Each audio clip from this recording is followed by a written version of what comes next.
तो हेलो बच्चों, इस चैप्टर के फर्स्ट लेक्चर में हमने पढ़ा कि रैशनल नंबर क्या होता है, दो रैशनल नंबर के बीच में और अधिक रैशनल नंबर कैसे फाइंड करते हैं और किसी रैशनल नंबर को नंबर लाइन पे रिप्रेजेंट कैसे करते हैं।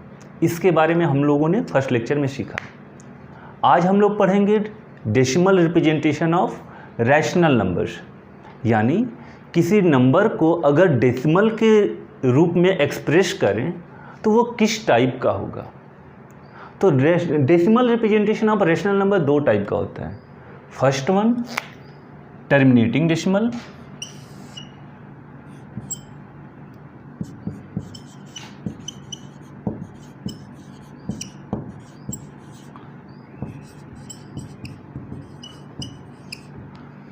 And second one non terminating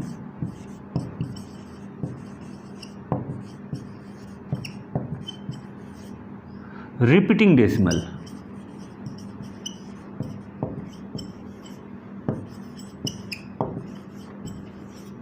इसको हम लोग रेकरिंग डेसिमल भी बोलते हैं।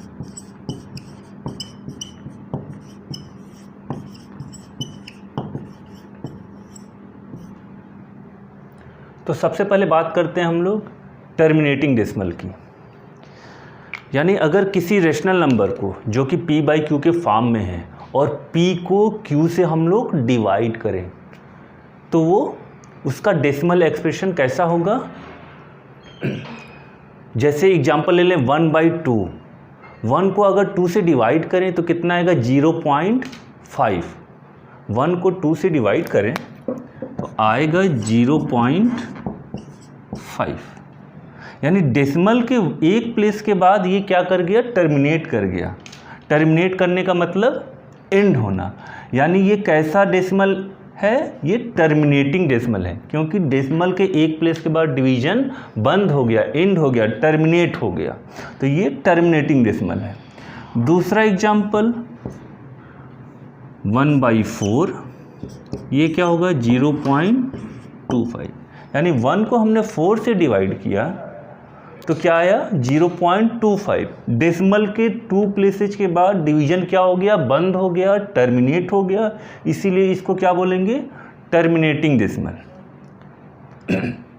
यानी अगर किसी डिवीजन में डेसिमल के कुछ प्लेसेज के बाद डिवीजन बंद हो जाए तो उस टाइप के डेसिमल को हम लोग टर्मिनेटिंग डेसिमल बोलेंगे। दूसरा टाइप क्या है, नॉन टर्मिनेटिंग रिपीटिंग डेसिमल, यानी डिवीजन में डेसिमल के बाद डिवीजन बंद ना हो, टर्मिनेट ना हो और कोई डिजिट या set of digit bar bar repeat करे, तो ऐसे डेसिमल को क्या बोलते हैं, non terminating repeating decimal. For example सबसे सिंपल एग्जांपल लेते हैं 1/3 का। अगर 1 को 3 से डिवाइड करें तो इसका डेसिमल रिप्रेजेंटेशन कैसा होगा, 0.3333 ऐसे। यानी इस टाइप के डेसिमल में एक तो डिवीजन एंड नहीं हुआ, ये 3333 क्या हो रहा है, बार बार रिपीट हो रहा है ना। तो ये 333 रिपीट हो रहा है, इसीलिए इसको रिपीटिंग डेसिमल बोलते हैं। और सिंस डिवीजन टर्मिनेट नहीं हो रहा है इसलिए नॉन टर्मिनेटिंग रिपीटिंग डेसिमल बोलते हैं। ये टर्मिनेट नहीं हो रहा है और एक डिजिट रिपीट कर रहा है, इसलिए ये कैसा डेसिमल है, नॉन टर्मिनेटिंग रिपीटिंग डेसिमल या रेकरिंग डेसिमल। दूसरा एग्जांपल 2/3, अगर 2 को 3 से डिवाइड करेंगे तो ये आएगा 0.6666, ऐसे ही आगे बढ़ते जाएगा। यानी 2 को 3 से डिवाइड किए तो ये 666 बार बार रिपीट हो रहा है और डिवीजन टर्मिनेट भी ये टर्मिनेट भी नहीं हो रहा है, तो इसीलिए इसको क्या बोलेंगे, नॉन टर्मिनेटिंग रिपीटिंग डेसिमल। तीसरा एग्जांपल ले लें इसका। तीसरा एग्जांपल हो सकता है 3/11, यानी 3 को अगर 11 से डिवाइड करेंगे तो कितना आएगा, ये आएगा आई थिंक 0.272727। ये 27 बार बार इसमें क्या कर रहा है, रिपीट कर रहे हैं। एक तो डिवीजन टर्मिनेट नहीं किया और 272727 बार बार रिपीट कर रहा है, इसलिए ये भी क्या है, नॉन टर्मिनेटिंग रिपीटिंग डेसिमल। अब किसी भी नॉन टर्मिनेटिंग रिपीटिंग डेसिमल में जितने डिजिट रिपीट करते हैं, जैसे इसमें केवल 3 बार बार रिपीट कर रहा है ना, तो इसको क्या बोलते हैं, इस नॉन टर्मिनेटिंग रिपीटिंग डेसिमल का लेंथ ऑफ पीरियड क्या है, 1 है। इसको कैसे एक्सप्रेस करेंगे, 0.3 बार, केवल एक डिजिट जो कि 3 है वो बार बार रिपीट कर रहा है, तो 0.3 बार। इसका लेंथ ऑफ पीरियड क्या है, 3 बार। जितने डिजिट रिपीट करते हैं उसी को लेंथ ऑफ पीरियड बोलते हैं।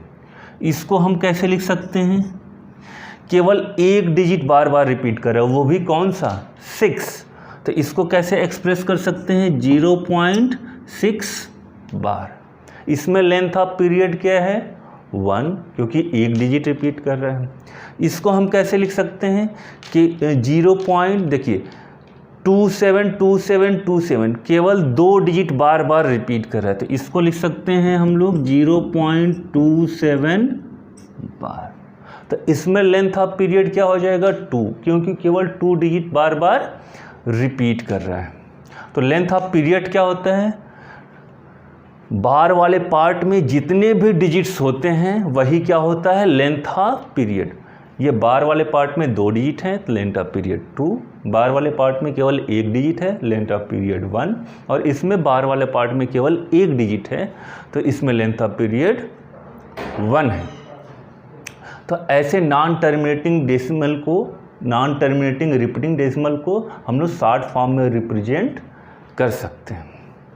यानी अभी तक हमने क्या सीखा कि जो भी टर्मिनेटिंग डेसिमल है या नॉन टर्मिनेटिंग रिपीटिंग डेसिमल है, वो दोनों के दोनों क्या होते हैं, रैशनल नंबर होते हैं, क्योंकि उसको हम p/q के फॉर्म में एक्सप्रेस कर सकते हैं। 0.5 है तो इसका p/q फॉर्म क्या है, 1/2। यहाँ p और q दोनों इंटीजर्स हैं और q 0 के इक्वल नहीं है, यानी ये रैशनल नंबर है।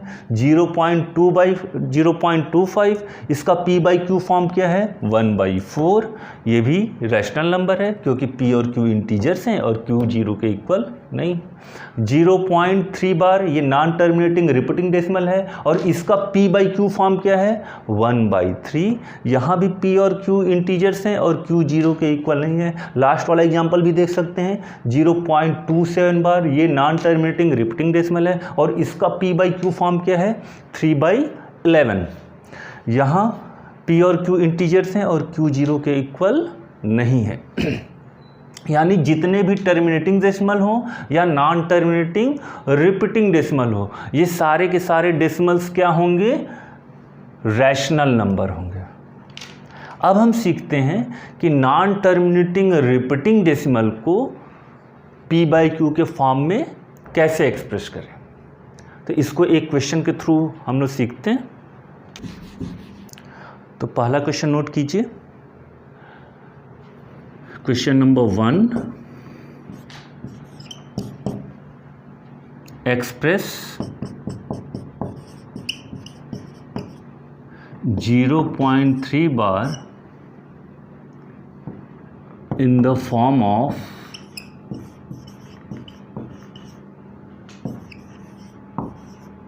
p/q, where p and q are integers।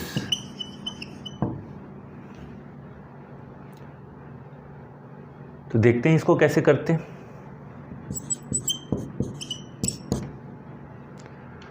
तो जिस भी डेसिमल नंबर को p/q के फॉर्म में रिप्रेजेंट करना हो उसको सबसे पहले हम x से इक्वेट करेंगे। तो मान लिया कि x किसके इक्वल है, 0.3 बार के इक्वल है। 0.3 बार को हम लोग क्या लिख सकते हैं, 0.3333 और ये 33 बार बार रिपीट करेगा। और इसको हम लोग मान लिए इक्वेशन नंबर 1। तो इस टाइप के नंबर को p/q के फॉर्म में रिप्रेजेंट करने से पहले दो चीज़ों का ध्यान रखना है।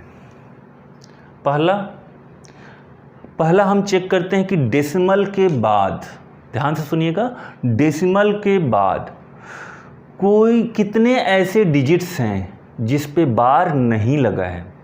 डेसिमल के बाद कितने ऐसे डिजिट्स हैं जिस पे बार नहीं लगा है। और दूसरा क्या चेक करना है कि डेसिमल के बाद कितने ऐसे डिजिट्स हैं जिस पे बार लगा हुआ है। पहले क्या चेक करना है कि डेसिमल के बाद डेसिमल के राइट साइड में कितने ऐसे डिजिट्स हैं जिस पे बार नहीं लगा है। और दूसरा क्या चेक करना है कि डेसिमल के बाद कितने ऐसे डिजिट्स हैं, बार वाले पार्ट पे कितने ऐसे डिजिट्स हैं जिस पे बार लगा हुआ है। तो इस क्वेश्चन में देखिए, क्या कोई ऐसा डिजिट है जिस पे बार नहीं लगा है? नहीं, इसमें कोई भी ऐसा डिजिट नहीं है। तो अब दूसरा क्या चेक करेंगे कि कितने ऐसे डिजिट्स हैं जिस पे बार लगा हुआ है। तो इसमें केवल एक ही डिजिट दिख रहा है 3, जिस पे बार लगा हुआ है, यानी केवल 1 डिजिट। तो अगर 1 डिजिट होगा जिस पे बार लगा होगा तो उस इक्वेशन को 10 से मल्टीप्लाई करेंगे।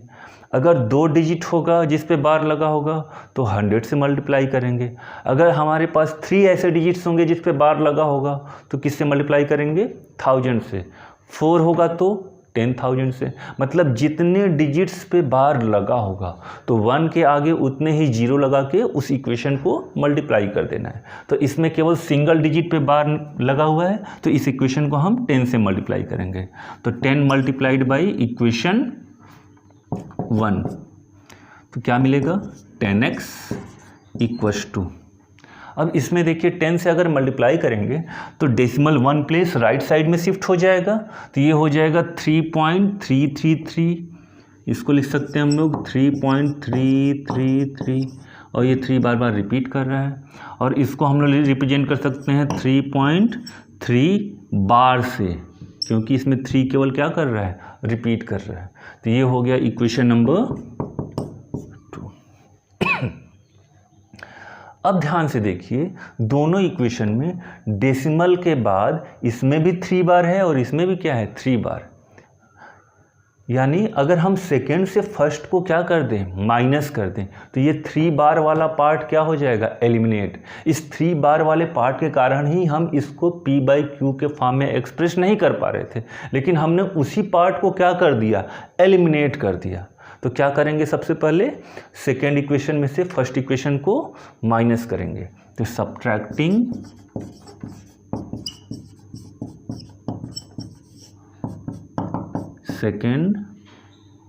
Subtracting equation first from equation second, तो क्या मिलेगा? 10x minus x equals to, केवल बार वाले पार्ट को लिखते हैं, आसान होगा सब्ट्रैक्शन इसका। 3.3 बार माइनस 0.3 बार। तो डेसिमल के बाद दोनों में 3 बार है तो 3 बार तो वैसे ही कैंसिल हो जाएगा। क्या बचेगा? केवल 3। यानी x किसके इक्वल हो गया? ये 9x किसके इक्वल हो गया? 3 के। तो x किसके इक्वल हो गया? 3/9 के। इसको 3 लिख लीजिए। और 3/9 किसके इक्वल होता है? 1/3 के। यानी 0.3 बार का P/Q फॉर्म क्या है? 1/3। एक और क्वेश्चन कर लेते हैं ताकि आपका कॉन्सेप्ट एकदम क्लियर हो जाए। Express 0.32 bar in the form of P/Q where P and Q are integers. ये हो गया क्वेश्चन नंबर 2। ट्राई कीजिए इसको। आइए इसका सॉल्यूशन देखते हैं। तो सबसे पहले काम क्या करना है? जिस भी डेसिमल को P/Q के फॉर्म में एक्सप्रेस करना है उसको किससे इक्वेट करेंगे? x से। तो x इक्वल्स टू 0.32 बार। इसको क्या लिख सकते हैं हम लोग? 0.32 ये हो गया इक्वेशन नंबर 1। तो पहले वाले क्वेश्चन में मैंने क्या बोला था, सबसे पहले क्या चेक करना है कि डेसिमल के बाद कितने ऐसे डिजिट्स हैं जिस पे बार नहीं लगा है। तो इसमें कितने डिजिट्स हैं, एक भी नहीं, तो कोई मतलब नहीं।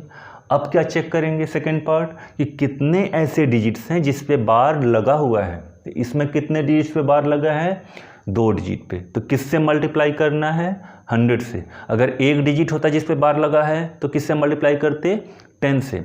अगर 3 डिजिट ऐसे होते जिस पे बार लगा होता तो किससे मल्टीप्लाई करते, उसको हम लोग 1000 से। तो इसमें किससे मल्टीप्लाई करेंगे, 100 से। क्यों, क्योंकि इस पे 2 डिजिट पे बार लगा हुआ है।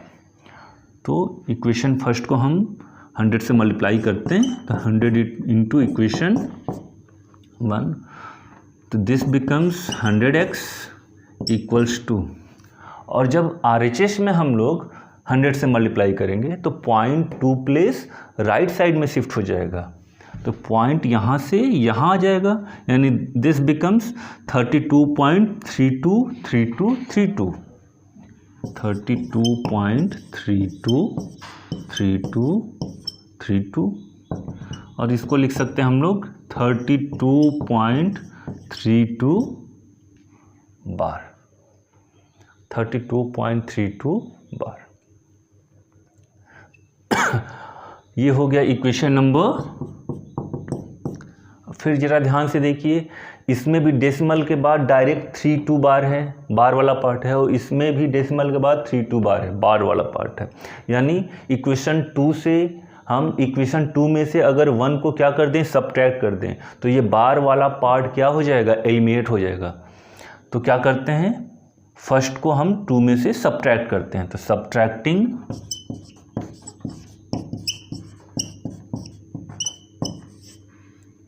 इक्वेशन 1 फ्रॉम 2, सब्ट्रैक्ट करेंगे तो क्या होगा, 100x minus x equals to 32.32 bar minus 0.32 bar.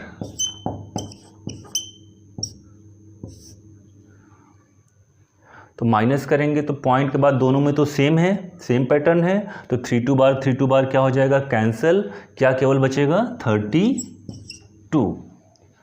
तो this becomes 99x equals to 32, x equals to 32 divided by 99, यानी 0.32 बार का p/q फॉर्म क्या है, 32 डिवाइडेड बाई 99। ध्यान दें, 32 डिवाइडेड बाई 99। एक और इस पे क्वेश्चन कर लेते हैं, थोड़ा अलग हटके। क्वेश्चन नंबर 3, एक्सप्रेस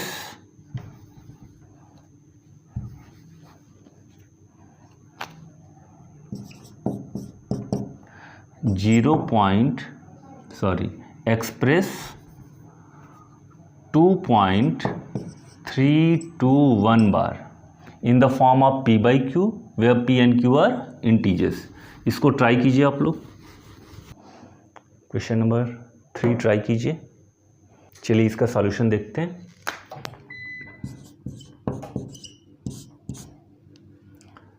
तो पहला काम क्या करना है, इस डेसिमल को x से इक्वेट करना है। किसी भी वेरिएबल से इक्वेट कर सकते हैं आप, चाहें तो y से इक्वेट कर सकते हैं, a से इक्वेट कर सकते हैं, b से इक्वेट कर सकते हैं। हमने क्या किया, इसको x से इक्वेट कर दिया। तो x इक्वल्स टू 2.321 बार। ध्यान दीजिए, बार केवल 21 पे लगा हुआ है। तो ये हो गया, इसको क्या लिख सकते हैं, 2.321 केवल 21 रिपीट कर रहा है। ये हो गया इक्वेशन नंबर 1। तो मैंने क्या बोला था, क्या चेक करना है सबसे पहले कि डेसिमल के बाद कितने ऐसे डिजिट्स हैं जिस पे बार नहीं लगा है। तो इसमें केवल 3 के ऊपर बार नहीं लगा है, केवल एक डिजिट है। तो इस इक्वेशन को हम किससे मल्टीप्लाई करेंगे, 10 से। अगर 2 डिजिट ऐसे होते जिस पे बार नहीं लगा होता तो 100 से करते, 3 होते तो 1000 से। तो इसमें किससे करेंगे, 10 से, क्योंकि केवल एक डिजिट पे बार नहीं लगा है। तो 10 इंटू इक्वेशन 1 क्या मिलेगा, 10x इक्वल्स टू 23.21 बार। अगर 10 से मल्टीप्लाई करेंगे तो ये पॉइंट कहाँ आ जाएगा, यहाँ पे 23.21 बार। इसको ऐसे भी लिख सकते हैं 23.21 ये हो गया इक्वेशन नंबर 2। अब जरा दोनों को चेक करके देखें, इक्वेशन 1 और इक्वेशन 2 को। इसमें पॉइंट के बाद 321 बार है और इसमें पॉइंट के बाद 21 बार है। क्या दोनों में सेम टाइप के नंबर है क्या पॉइंट के बाद? नहीं। यानी माइनस करेंगे तो अभी डायरेक्ट बार वाला पार्ट एलिमिनेट नहीं होगा, उतना आसान नहीं होगा एलिमिनेट करना। तो क्या करेंगे हम, फिर से अब क्या करेंगे, मैंने क्या बोला था कि अब चेक करना है कि डेसिमल के बाद कितने ऐसे डिजिट्स हैं जिस पे बार लगा हुआ है। तो इसमें कितने ऐसे डिजिट्स हैं, 2 डिजिट जिस पे बार लगा हुआ है। तो किससे मल्टीप्लाई करना है, 100 से। लेकिन ध्यान रहे किस इक्वेशन को 100 से मल्टीप्लाई करेंगे, जो नया इक्वेशन बना है इक्वेशन नंबर 2 को। तो इक्वेशन नंबर 2 को हम 100 से मल्टीप्लाई करेंगे, तो 100 इंटू इक्वेशन नंबर 2। तो क्या बन जाएगा ये 100 इंटू 10x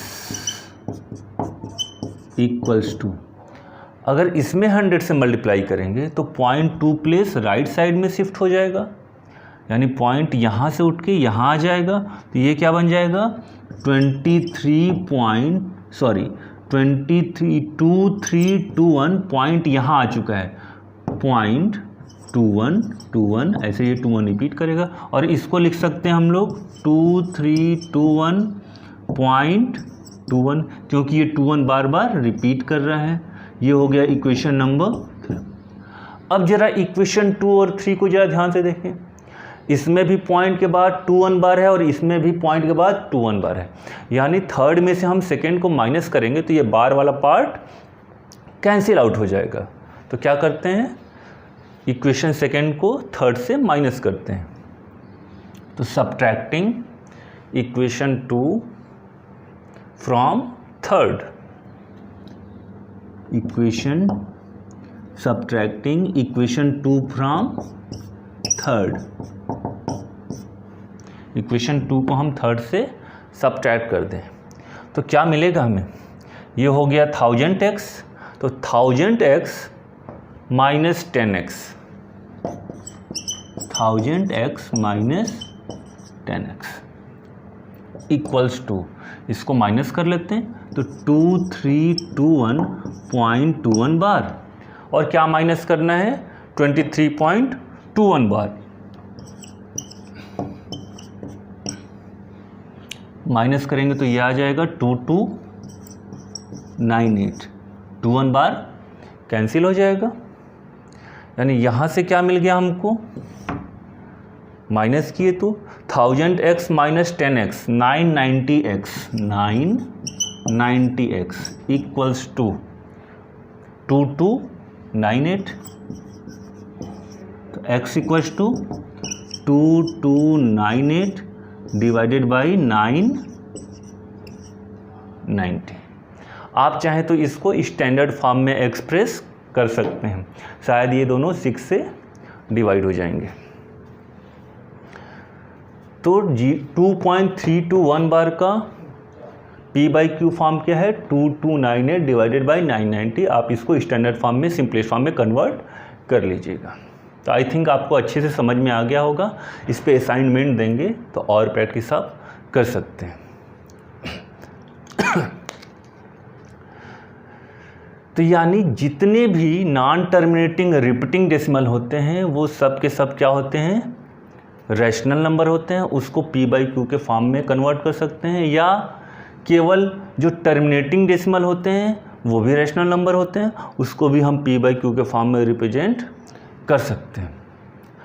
अब दूसरे टाइप का क्वेश्चन आता है कि बिना डिवीजन किए बताइए कि इसका डेसिमल एक्सपेंशन टर्मिनेटिंग होगा या रिपीटिंग होगा। तो उस टाइप के क्वेश्चन को कैसे करेंगे, तो ध्यान से देखिएगा, तो नोट कर लीजिए। अगर कोई रैशनल नंबर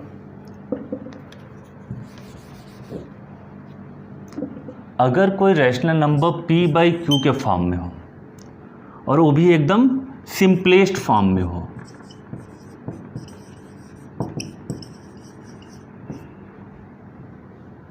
और q का प्राइम फैक्टराइजेशन करें, q का प्राइम फैक्टराइजेशन करें, और प्राइम फैक्टराइजेशन करने के बाद कुछ ये इस टाइप का है 2 power m into 5 power n, where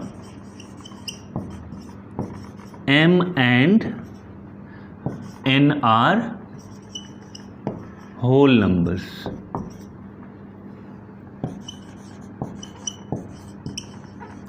whole numbers यानी 0, 1, 2, 3, 4, मतलब m और n जीरो भी हो सकते हैं, ये ध्यान रखना है। तो यानी अगर कोई rational number p by Q के फॉर्म में है और q का प्राइम फैक्टराइजेशन इस फॉर्म में हो जाए 2 power m into 5 power n के फॉर्म में, तो वो उस रैशनल नंबर का डेसिमल रिप्रेजेंटेशन टर्मिनेटिंग होगा। अगर इस फॉर्म में नहीं होगा तो डेसिमल रिप्रेजेंटेशन उसका रिपीटिंग होगा, यानी कि नॉन टर्मिनेटिंग रिपीटिंग डेसिमल होगा वो। जैसे कुछ एग्जांपल से इसको समझते हैं। जैसे पहला केस हम लोग ले लिए 1/2, जैसे सिंपल एग्जांपल है 1/2। क्या ये स्टैंडर्ड फॉर्म में है, सिंपलेस्ट फॉर्म में? सबसे पहले तो ये चेक करेंगे कि जो गिवन रैशनल नंबर है क्या वो सिंपलेस्ट फॉर्म में है कि नहीं है। तो ये सिंपलेस्ट फॉर्म में है। अब देखेंगे जो डिनोमिनेटर इसका है वो कैसा है। यहाँ पे q क्या है, 2 है, और 2 को क्या लिख सकते हैं 2 पावर 1। तो क्या ये इस फॉर्म में है? हाँ, ये इस फॉर्म में है। यहाँ पे 5 का पावर क्या है 0, 5 का पावर 0 क्या होगा 1, यानी ये इस फॉर्म में है। यानी q का जो फैक्टर हो वो या तो केवल 2 हो, या तो केवल 5 हो, या तो 2 और 5 दोनों हो। अगर ऐसा कुछ होगा तो डेसिमल रिप्रेजेंटेशन क्या होगा, टर्मिनेटिंग होगा। वैसे भी देखिए 1/2 क्या होता है 0.5, यानी ये क्या हो जाएगा टर्मिनेटिंग। बिना डिवाइड किए हम बता सकते हैं। सेकेंड एग्जाम्पल जैसे 2/3, यहाँ q क्या है 3 है। ये 2 power m into 5 power n के फॉर्म में नहीं है, यानी इसका डेसिमल रिप्रेजेंटेशन क्या होगा, नॉन टर्मिनेटिंग होगा। तो कुछ क्वेश्चंस करते हैं। क्वेश्चन नंबर 1 कीजिए इस पे। Without actual division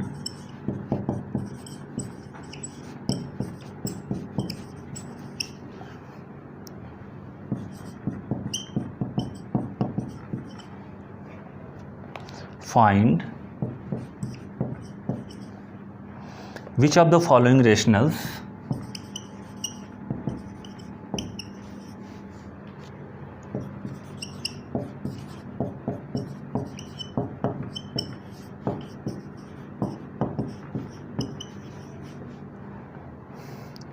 are terminating decimal।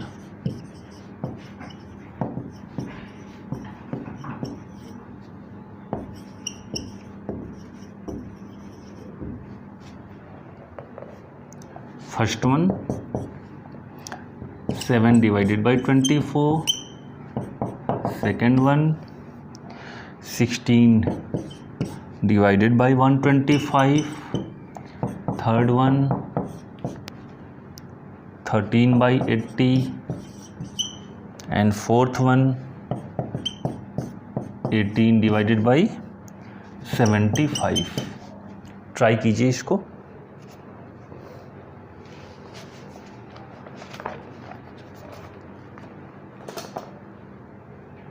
तो आई होप आप लोग ट्राई कर लिए होंगे। सॉल्यूशन देखते हैं। पहला देखिए 7/24, इसका डिनोमिनेटर क्या है 24, यानी q के प्लेस पे क्या है 24, यानी q को हम क्या लिख सकते हैं, इसका प्राइम फैक्टराइजेशन क्या होगा 2³ इंटू 3। तो ये 2 power m into 5 power n के फॉर्म में नहीं है, क्योंकि इसमें 3 आ गया। 2 और 5 के अलावा भी इसका एक फैक्टर है, यानी इस फॉर्म में ये नहीं है। यानी ये कैसा डेसिमल होगा, क्या ये टर्मिनेटिंग डेसिमल होगा ये टर्मिनेटिंग डेसिमल नहीं होगा। तो ये कैसा डेसिमल होगा? ये रिपीटिंग डेसिमल होगा। ये रिपीटिंग डेसिमल। सेकेंड देख लेते हैं, 16 डिवाइडेड बाई 125। तो पहले तो चेक कर लें क्या ये सिंपलेस्ट फॉर्म में है। ये सिंपलेस्ट फॉर्म में है। अब Q इसका क्या है? 125। 125 का प्राइम फैक्टराइजेशन क्या होगा? 5 क्यूब। क्या ये 2 power m into 5 power n के फॉर्म में है? हाँ, ये 2 पावर m और 5 इंटू n के फॉर्म में है ना, क्योंकि इसका फैक्टर देखिए 5 है। 2 और 5 में से कोई ना कोई एक फैक्टर होना चाहिए या दोनों भी हो सकते हैं, तो इसमें है। तो ये कैसा डेसिमल है? ये टर्मिनेटिंग डेसिमल है।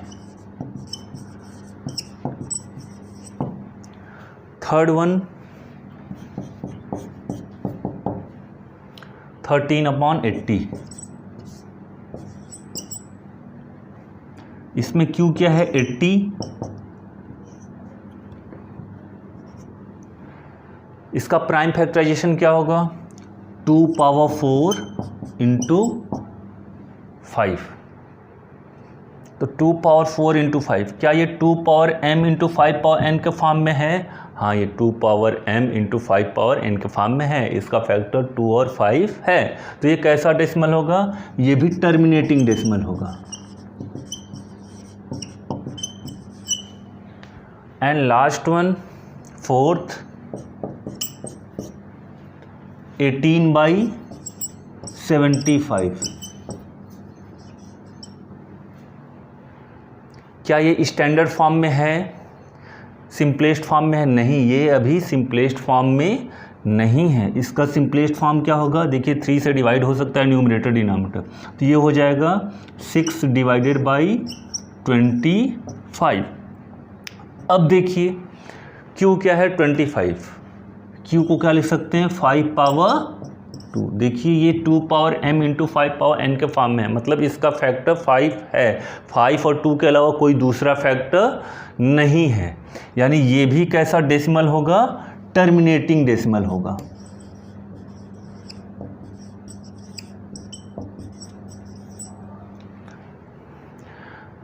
यानी अगर Q 2 power m into 5 power n के फॉर्म में होगा तो डेसिमल कैसा होगा? टर्मिनेटिंग। अगर उस फॉर्म में नहीं होगा तो नॉन टर्मिनेटिंग, रिपीटिंग होगा। Q का फैक्टर या तो 2 हो या तो 5 हो या दोनों हो, तो टर्मिनेटिंग डेसिमल होगा। 2 और 5 के अलावा कोई और फैक्टर हो गया तो वो रिपीटिंग डेसिमल होगा। तो आज के क्लास को यहीं वाइंड अप करते हैं, फिर अगले क्लास में हम लोग फिर मिलेंगे। तब तक के लिए थैंक यू।